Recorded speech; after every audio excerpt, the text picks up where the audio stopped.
ojú tí o kẹ̀lẹ̀bẹ̀ wọ̀, ojú tí o kẹ̀lẹ̀bẹ̀ wọ̀, ojú tí o kẹ̀lẹ̀bẹ̀ wọ̀, ojú tí o kẹ̀lẹ̀bẹ̀ wọ̀. Ọmọ Yorùbá eléyìí gbẹnu tó yanyan, tẹ́ bá ń gbọ́ finishing. Kábíyèsí Elédùmarè. Ọmọ Yorùbá ẹ bá wa dúpẹ́ lọ́wọ́ bàbá wa Dr. Chief Sunday Adéníyì Adéyẹmọ Ìgbòho Òòṣà owó baba dami. Ẹ tún bá mi dúpẹ́ lọ́wọ́ bàbá wa emeritus merited professor Adébánjí Akíntóyè Stephen. Kẹtùwá bá mi dúpẹ́ lọ́wọ́ bàbá mi dada Ọláyọmí Kóìkì, the whitest lion of our time, the only one and the only existing lion of our time. God bless you. Ṣẹ́yà àwọn leader wa tí mo dárúkọ yẹn wọ́n ń ṣe gudugudu méje yàyà mẹ́fà. Bí mo ṣe ń bá yín sọ̀rọ̀ yìí, àjọ àgbáyé ti fún wa láyè láti wá sọ ẹ̀dùn ọkàn wa. Tọ́lọ́run bá ń ṣe oore nígbà míì, a sọ pé bí lọ́lọ́run ṣe. Ọmọ Yorùbá ẹ fọkàn yín balẹ̀. Ṣàngó apá bàtà, apá jọwọ́jọwọ́ etí ẹ̀. Kábíyèsí Elédùmarè. Àwọn tó ń sọ pé rọ́ ni bàbá Akíntóyè gbé dání How market. Àwọn tó ń sọ pé olóyè Sunday Adéníyì Adéyẹmọ Ìgbòho Òòṣà, àwọn tó ń sọ pé wọ́n ló ń gbé dání How market. Àwọn tó ń sọ pé bàbá wa Ọláyọmí Kóìkì wọ́n kàn kọ́rọ̀ jọ, wọ́n kówó jọ, wọ́n kó kinní kan jọ How market. Ǹjẹ́ mo tó jẹ́ iye ọmọ ènìyàn kéèyàn sọ̀rọ̀ kadẹ̀ bá bẹ́ẹ̀. Kábíyèsí Olódùmarè. Ẹ̀yin ènìyàn wa ẹ máa bá wa dúpẹ́ lọ́wọ́ àwọn mẹ́tẹ̀ẹ̀ta tí mo dárúkọ yìí. Èmi ló yé, ó dẹ̀ máa yé àwọn tó yé náà, ó lè má yé ọ̀pọ̀lọpọ̀ ènìyàn. Ṣé rí bàbá wa Professor Banji Akíntóyè, bàbá wa Chief Sunday Igboho, bàbá wa Ọláyọmí Kóìkì, wọ́n ń ṣe gudugudu méje, wọ́n ń ṣe yàyà mẹ́fà. Tèmi mọ̀ personally, ọ̀pọ̀lọpọ̀ àwọn èèyàn lè má mọ̀. Àpọ̀tá gbogbo wa là ń ṣiṣẹ́ o, ṣùgbọ́n bí line up yẹn ṣe wà lọ́kàn tèmi lèmi ṣe tó, ẹ̀yin náà lè tó tí yín bá ehun yìí. Bí mo ṣe ń bá yín sọ̀rọ̀ yìí, ariwo táwa ọmọ Yorùbá ń pa ó ti fún wa lórí ọ̀fẹ́ láti wá sọ ẹ̀dùn ọkàn wa níwájú àgbáyé. Tọ́lọ́run bá ń ṣoore nígbà míì, àròpọ̀ Ọlọ́run ṣe bí. Ọ̀rọ̀ bíi mẹ́ta ni mo mú wá láàárọ̀ yìí tó jẹ́ kókó, tó jẹ́jẹ́ gbòógì. Ọmọ Yorùbá ẹja lọ máa múra sílẹ̀. Àwọn àjọ àgbáyé wọ́n ti fún wa ní listening ear. Àwa ni ká wá bẹ̀rẹ̀ sí ní pariwo kọta sọ báyìí. Kódà láìpẹ́ láì jìnà, àwa ọmọ Yorùbá a máa ya lọ United Nations, a máa lọ sọ ẹ̀dùn ọkàn wa. Torí pé kí ni wọ́n ti fún wa lórí ọ̀fẹ́ láti wá sọ ohun ta fẹ́. Wọ́n mọ̀ nǹkan ta fẹ́ o, but ẹ mọ̀ pé ọ̀rọ̀ tó bá ti jọ mọ́rọ̀ òyìnbó, they always like official. Now àwọn àgbààgbà Fúlàní kí wọ́n ti mọ̀ kọ́ máa yan kọmitì lọ. Tẹ́ bá dẹ̀ lọ wo àwọn kọmitì tí wọ́n yàn lọ yẹn, gbogbo ilẹ̀ rí line up àwọn kàbá tó nífọ̀n tí wọ́n ní èkánná, tí wọ́n believe pé àwọn ò lè déwájú United Nations kọ́ máa fáwọn ní listening ear. But Ọlọ́run sọ wọ́n di ẹni yẹpẹrẹ, Ọlọ́run sọ àwọn Fúlàní yẹn di ẹni yẹ̀yẹ́, Ọlọ́run sọ wọ́n di ẹni tẹ́nì kankan ò recognize. Gbogbo yín lẹ gbọ́ show yẹn náà tí mo ṣe last. Mo sọ fún yín, mo ní nǹkan tẹ́ bá gbọ́ tí bá sọ jáde authentic ni, ẹ gbàgbé bóyá ṣẹlẹ̀. Though a lot of people ti ń gbógun tì mí lórí ẹ̀, but èmi must be TV, èmi mi ní jáde wá sọ ohun tí ò jẹ́ kí n sọ. That is the fact. Inú mi dẹ̀ dùn pé ìyá àti bàbá wa bí mo ṣe ń sọ bẹ́ẹ̀ lẹ̀ ń ṣàdúrà fún mi, bẹ́ẹ̀ lẹ̀ ń bá mi pín, àbí tí nǹkan tí mò ń sọ tí ò bá da ẹ̀yin olólùfẹ́ mi jẹ́ mọ̀ ní comment section. Bó tiẹ̀ jẹ́ pé a máa rá àwọn tó máa fún lówó kọ́ lọ comment kan tí ò dá, ìyẹn ò dẹ̀ kàn wá. Ọmọ Yorùbá Ọlọ́run wà lójú iṣẹ́. Mo sọ fún yín, mo ní bàbá wa Professor Banji Akíntóyè, iṣẹ́ táwọn bàbá yẹn ń ṣe ò kéré. Mo fi Ọlọ́run alààyè búra fẹ́yìn tẹ́ ń wò mí. Bàbá yìí wọn kì í sùn, wọn kì í wo nítorí ọ̀rọ̀ Yorùbá. olóyè Adéyẹmọ ńkọ́ bàbá yẹn a lè máa fi gbogbo ẹnu sọ̀rọ̀, àwa tá a súnmọ́ wọn la mọṣẹ́ táwọn bàbá yẹn ń ṣe. Òun lè ṣe rí pé tí bá jáde ńgbà míì inú mi á kàn máa dùn, ara mi á máa yá, egungun mi á máa kàn, nítorí wípé mo lórí ọ̀fẹ́ láti ráwọn iṣẹ́ ribiribi táwọn bàbá yẹn ń ṣe. A lè má wá sọ lórí afẹ́fẹ́ táàdẹ̀ ní sọ, kódà tí ká fi máa gba òmìnira tí gbogbo àfi tán àní sọ, bò ẹ máa rí result ẹ̀. Nísìnyí báyìí bóyá táwọn bàbá wa bá wá lọ sí United Nations, ẹ̀yin tí ẹ ti ń fẹnu bà kọ́ tó ń ṣe jẹ́ afẹ́wò kan tó fẹ́ jẹ́ reaction yín nígbà tí ilẹ̀ olómìnira ilẹ̀ Yorùbá bá dúró tán, ẹ̀yin tẹ́ ń dìtẹ̀, tẹ́ ń gbé ẹsẹ̀ ọmọlàkejì yín nítorí pé yín náà fẹ́ jẹ́ kó rí yín, torí pé yín náà fẹ́ di èèyàn. Ẹ ò mọ̀ pé Ọlọ́run lọ́ba tó ń gbéyàn ga, Ọlọ́run lọ́ba afinihàn. Èèyàn ò lè fira ẹ̀ hàn, èèyàn ò lè fira ẹ̀ hàn. Ǹjẹ́ mo bí tẹ̀wé Ọlọ́run ti bà mí lórí ọ̀rọ̀ bàbá wa Ọláyọmí Kóìkì.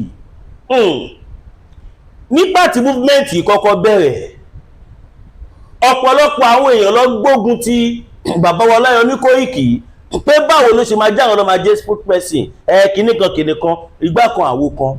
Ṣe rí pé tọ́lọ́run bá ń ṣe kó mọ̀ kan tó ń ṣe. Ẹ wo bí bàbá wa Ọláyọmí Kóìkì ṣe dúró tán gbágbágbá, ẹ wo bó ṣe dúró tán. Àwọn wèrè tí wọ́n bá wọn jà sí, tó ń bá wọn jà sí spokesperson, ẹ sọ fún mi, tó bá jẹ́ pé àwọn yẹn ló jẹ́ spokesperson, kí lẹ rò pé ó ti máa ṣẹlẹ̀ báyìí? Kí lẹ rò pé ó ti máa ṣẹlẹ̀?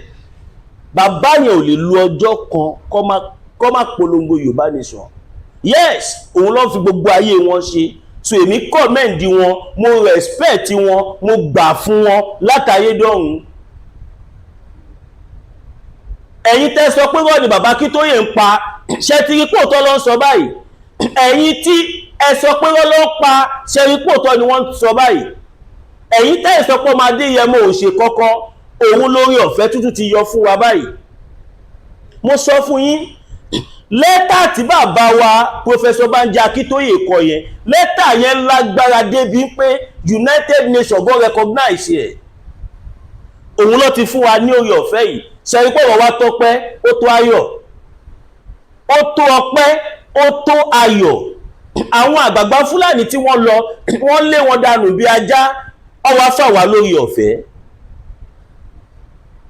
Ṣe rí pé ó tọ́pẹ́, ó màmá tọ́pẹ́ o, òré bàbá ó tọ́pẹ́, ó tọ́pẹ́, ó tọ́pẹ́, ó tọ́pẹ́, ó màmá tọ́pẹ́ o, òré bàbá ó tọ́pẹ́, ó tọ́pẹ́, ó tọ́pẹ́. Ọmọ Yorùbá, ẹ lọ máa di ẹrù yín sílẹ̀. Ẹ̀yin ni o Ọlọ́run mi, àwí máa yẹ̀hùn, ọ̀gá ògo. Ẹ̀yin ni o Ọlọ́run mi, àwí máa yẹ̀hùn, alágbára. Jehovah, you are the most high. Jehovah, you are the most high God. Ẹ̀yin ìyá wa tẹ́ ń gbàdúrà, ẹ tẹra mọ́ àdúrà kẹ́ máa gbà, àdúrà yín ń gbà. Ẹ̀yin babaláwo tẹ́ ń rúbọ, ogbó àtọ̀ yín, ogbó àtọ̀ yín, àdúrà ń gbà. Ṣé wò pé easy ni kí àjọ àgbáyé fún ara wọn kí wọ́n tó fúnyàn not just recognition àti àǹfààní, ó yá ariwo tẹ́ ń pa látijọ́ yìí, ẹ wá sọ̀kọ̀ tẹ́ fẹ́. Ó ṣọ́ọ̀kì yín, ó ṣọ́ọ̀kì mi náà. Nísìnyí báyìí, mo sọ̀rọ̀ kan níbi àbí last week, mo ní ẹ̀yà Yorùbá ló máa jẹ́ ẹ̀yà àkọ́kọ́ tó máa kúrò lára orílẹ̀-èdè kan láì ṣe pé ó jẹ́ nǹkan tó wà lọ́kàn àwọn olórí wọn.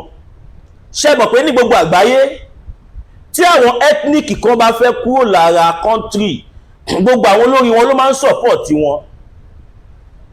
wọn kì í against wọn. tẹ́ bá dẹ̀ wo àwọn dáadáa tẹ́ bá wo situation Yorùbá ẹ rí pé ọ̀pọ̀lọpọ̀ àwọn àgbààgbà wa wọn support nǹkan tá à ń ṣe but ẹ wo bọ́lọ́run ṣe ń pave way fún wa ẹ wo bọ́lọ́run ṣe ń pave way ṣé iṣẹ́ tọ́lọ́run ṣe nínú ayé ọmọ Adéyẹmọ ni ṣé iṣẹ́ tọ́lọ́run ṣe nínú ayé bàbá wọn Láyọ̀mí Kóìkì ni ṣé iṣẹ́ tọ́lọ́run ṣe nínú ayé bàbá wa emeritus merited professor ni ṣé iṣẹ́ tí Ọlọ́run ṣe lórí world media la fẹ́ sọ ni àbí YZM media àbí àwọn independent media tó wà pẹ̀lú agbágbágbá wámúwámú ṣáwọn la fẹ́ sọ ọmọ Yorùbá ẹ jẹ́ ká bẹ̀rẹ̀ sí ní dúpẹ́ lọ́wọ́ àwọn leader wa ṣe rí pé Ọlọ́run ló ní ká tètè jára wa a sọ fún yín àwa sọ fún yín wípé bàbá mi emeritus merited professor Banji Akíntóyè àti chief doctor commander general Sunday Adéníyì Adéyẹmọ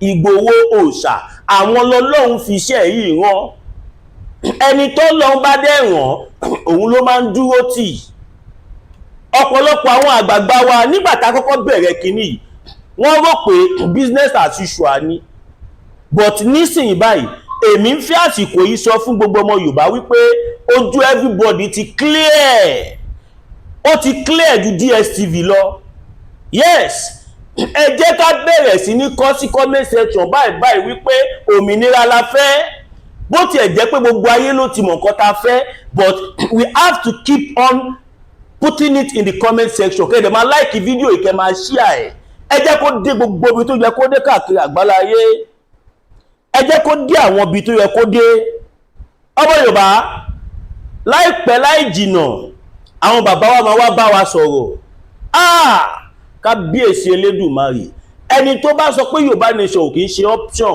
ó ti kú wọn ìtì sí yes ẹni tó bá sọ pé ó láwọn ọkọ̀ mi ta lè ṣe náà tábà fẹ́ pín ìwé èèyàn bẹ́ẹ̀ yẹ orí ẹ ó pè ẹ̀tọ́ náà kẹ́ yí ọpọlọ ẹ̀ wò ẹ máa rẹ́ nìkan tó jókòó sínú ọpọlọ ẹ̀ tó ń fọṣọ bẹ́ẹ̀ ni torí ẹni tó bá fọṣọ nínú ọpọlọ ẹ̀ kò ní rí option míì ju pé ká pín lọ inú mi dẹ̀ dùn ọ̀pọ̀lọpọ̀ àwọn tí wọ́n fẹ́ dá sọ̀rọ̀ Yorùbá nation tẹ́lẹ̀ wọn ò ní choice mọ́ báyìí nísìnyí adẹ̀ ń sọ ṣẹ́rí pé Ọlọ́run ló sọ pé kẹ́yìn ìyá wa kẹ́ máa tẹ̀lé àwọn ọ̀rọ̀ táwọn bàbá wa ń sọ Ọlọ́run ló sọ pé kí gbogbo wa stick ká má mikàn Ọlọ́run fẹ́ fi ọ̀rọ̀ Yorùbá ó fẹ́ fi ṣe àjùlọ fún gbogbo ayé ni because under normal circumstances tábánikà wò ní agbára tí a lè fi báwọn ènìyàn jà ṣùgbọ́n Ọlọ́run táwa wá ní òun ló wá jẹ́ kí gbogbo nǹkan tó ń ṣẹlẹ̀ yìí máa ṣẹlẹ̀ ọmọ Yorùbá ẹ bẹ̀rẹ̀ sí ní bá wa dúpẹ́ lọ́wọ́ Professor Banji Akíntóyè bàbá ni bàbá yẹn bàbá àgbáyé adalẹ̀ ẹ pẹ́ fún wa ẹ pẹ́ ọmọ sọ pé ẹnu ọmọ ò gbàdúrà sí bàbá kò sádúrà tá lè ṣe fún bàbá wa tó kọjá pé Ọlọ́run jẹ́ arí yín pẹ́ lọ Ọlọ́run jẹ́ arí yín pẹ́ ọmọ tó bá dẹ̀ sọ fàgbàlagbà pé Ọlọ́run jẹ́ arí yín pẹ́ òun náà fẹ́ pẹ́nu ayé ni torí téèyàn bá ṣàdúrà kan fẹ́yàn mẹ́sàn-án tó kù tiẹ̀ ni tó bá nawọ́ tó ṣépè mẹ́sàn-án tó wáyé pé ó ká ní mẹ́sàn-án tó ká yẹn ìwọ ló ní I am proud to be under the leadership of Professor Banji Akíntóyè. I am proud to be under the leadership of Chief Sunday Igboho. I am proud to be under the leadership of Ọláyọmí Kóìkì. Ṣẹ̀rí àwọn bàbá mẹ́tẹ̀ẹ̀ta yẹn Ọlọ́run fi wá ta wọ́n lọ́rẹ́ lẹ̀ Ọlọ́run fi wọ́n ta wá lọ́rẹ́ lẹ̀ Yorùbá ni Ọlọ́run ló dìdí fún wa ẹ lọ wo àwọn tó dé international journalists èwo ló lè withstand bàbá wọn Ọláyọmí Kóìkì nu wọn kò sí but mind you Ọlọ́run dẹ̀ ṣe kí ni ó plan tí wọ́n sáàrin wa kábíyèsí Elédùmarè kábíyèsí Elédùmarè kábíyèsí Elédùmarè mọ̀kọ́ tó ti máa fi lọ̀ wọ́n ni ẹ mọ̀ tó ti máa fi lo bàbá wa Ọláyọmí tó bá ń fi peanut lo àwa, ẹ mọ̀ tó máa fi lo àwọn ni wọ́n dẹ̀ ń dúró èṣù pé ṣé kò jọ Yorùbá nation yìí náà ni. That is why we have to respect everybody that is calling for freedom. Òun ló ṣe máa ń dùn mí tí bá rà àwọn kan tó bá ń tẹnubọlẹ̀ kiri, tó bá ń tẹnubọlẹ̀ kódà ẹ lọ jáwọ́ ń bẹ̀. Ẹ má jà ṣàbòsí ara wa mọ́.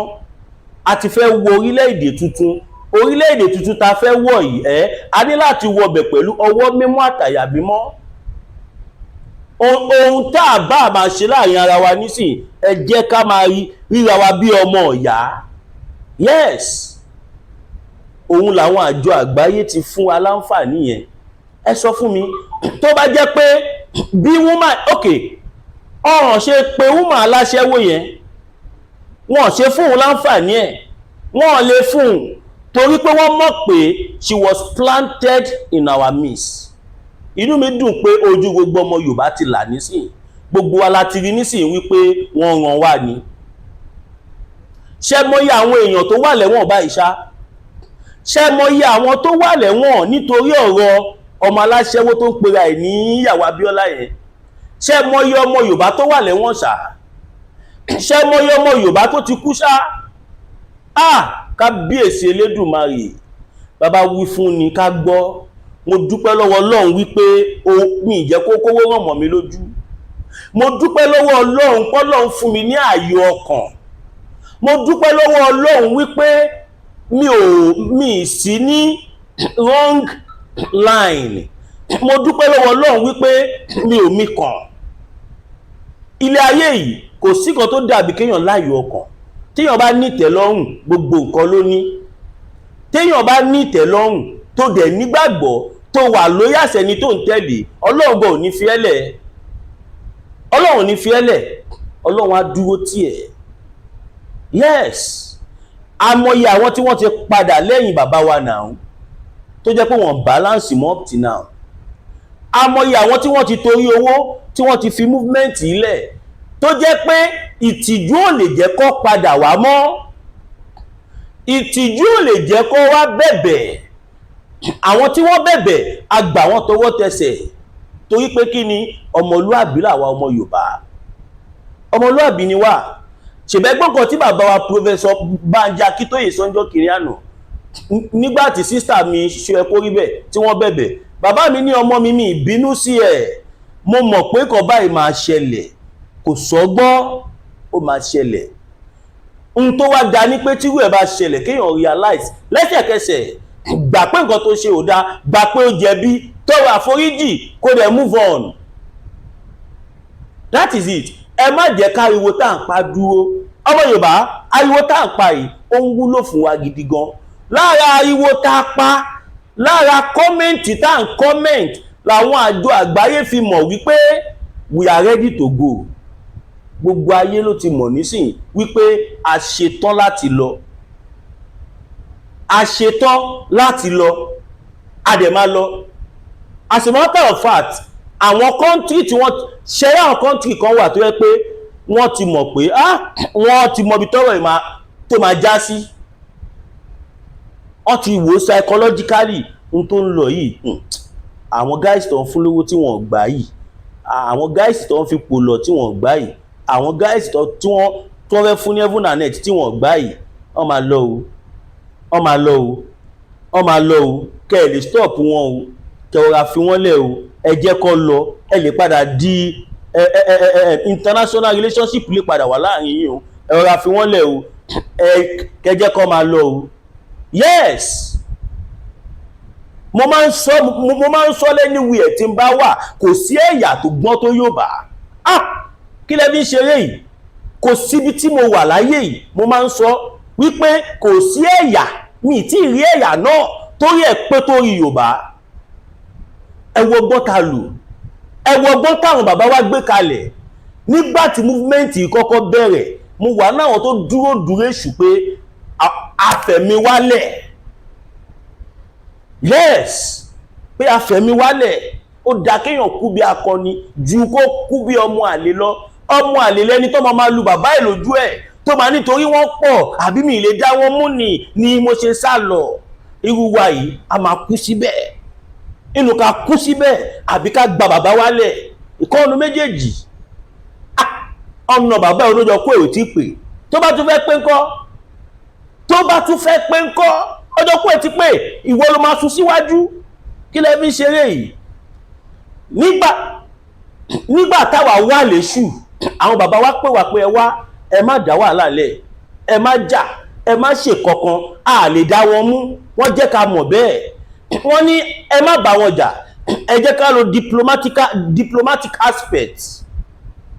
Bàbá wa Professor Banji Akíntóyè àti bàbá wa Chief Sunday Igboho, bàbá wa Ọláyọmí Kóìkì náà máa ń sọ ní gbogbo ìgbà yẹn pé kò tí ìyá pé àní bá wọn jà pamọ́. Ẹ mọ̀, you know, Kóìkì is my mentor tèmi ni bàbá mi Ọláyọmí Kóìkì right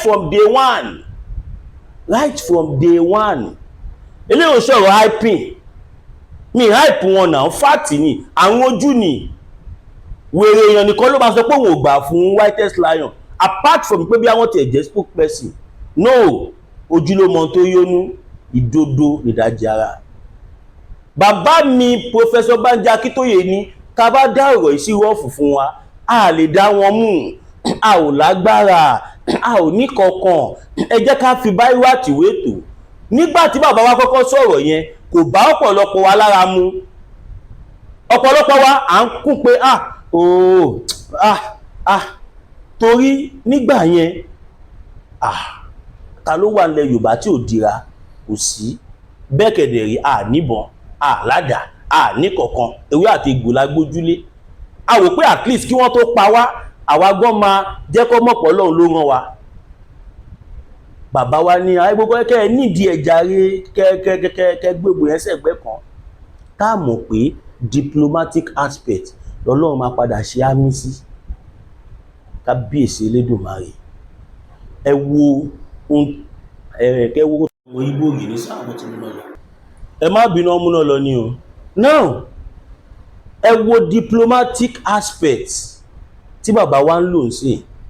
Ẹ wo tó ń fojú àwọn ọmọ Ìgbò rí nílẹ̀ Ìgbò. Ẹ wo tó ń fojú wọn rí. Ojoojúmọ́ ló ń pa wọ́n. Still yet, they have not go far the way we have gone. Ẹ gbàgbé, ẹ mọ̀ pé àwa Yorùbá la sọ pé ohun tá bá ń bò ló máa ń níyì, ohun tá bá bò ló máa ń níyì. Ẹ wo ṣe mọ̀ àwọn document táwọn bàbá yìí ti produce. Torí ẹ̀ ló ṣe ń dùn mí tí bá rí táwọn èèyàn bá ń sọ̀rọ̀ ṣàkàṣàkà tí bàbá wa Professor Banji Akíntóyè, tí bá rí àwọn èèyàn tó ń sọ̀rọ̀ ṣàkàṣàkà sọmadé yẹmọ, ó máa ń rún mí nínú. Ara mi ò kí ń gbà á. Torí pé àwa mọ gudugudu méje yàyà mẹ́fà tí wọ́n ṣe nínú múfúmẹ́ǹtì tí wọ́n dẹ̀ sì ń ṣe dọ̀là ọlọ́lá yìí. Chief Sunday Igboho wọ́n náwó ara wọn, he spending his money. Gbogbo tọ́lọ́ fún wọn láyé yìí ni wọ́n fi ń ti Yorùbá nation lẹ́yìn. Kò sí nǹkan kan tí wọ́n fi tì wá lẹ́yìn. Bí wọ́n mú anybody náà wá tá à ń ṣe Yorùbá nation, bàbá yìí ló máa sáré pè ṣe gbogbo ẹ̀. Wọ́n á dẹ̀ fẹ́ ni ẹlẹ́ ìjọ yẹn, àríwú ẹ̀rì ní àárọ̀ ọjọ́ kejì, wọ́n á fẹ́ ni ẹlẹ́.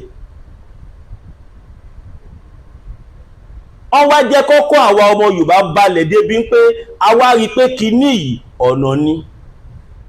Ṣùgbọ́n nígbà tí alábìnrin olóṣò yìí dé tó parọ́ oríṣiríṣi fáwọn èèyàn, ẹ̀yin náà ẹ wò irọ́ tó pa ní 2022 tó declare tó lóhun declare tó fẹ́ fi sẹ́ẹ̀tì Chief Sunday Igboho up àti Ọláyọmí Kóìkì, gbogbo wa ló fẹ́ set up ńgbà yẹn. Àìmọye àwọn nǹkan tá ti sọ síta tó jẹ́ pé ìjọ lẹ́yìn tá bá ti gba òmìnira àwa jáde episode ló máa jẹ́. Ṣé mọ̀ documentary tó wà ńlẹ̀ ni pẹ́pà ẹ̀tẹ̀ tí release ó yàmpìà, kò ń sọ̀rọ̀ 200 documentaries ló wà ńlẹ̀ tá ti yà sílẹ̀ tá máa play tó máa dàbí history pé nígbà báyìí ẹni báyìí lọ síbi báyìí nígbà báyìí ẹni báyìí ṣe báyìí á ti yà sílẹ̀ ó wà lẹ́bìbà lára nǹkan tó ń kówó lọ nìyẹn. ọmọ Yorùbá ẹ lọ fọkàn yín balẹ̀, ẹni tó bá ń ba bàbá Akíntóyè jẹ́ fún yín ẹ sọ fún pé ti gbọ́. ẹni channel tẹ bá rí tó bá ti against bàbá Akíntóyè kò sí kan tẹ̀ ń wá ń bẹ̀.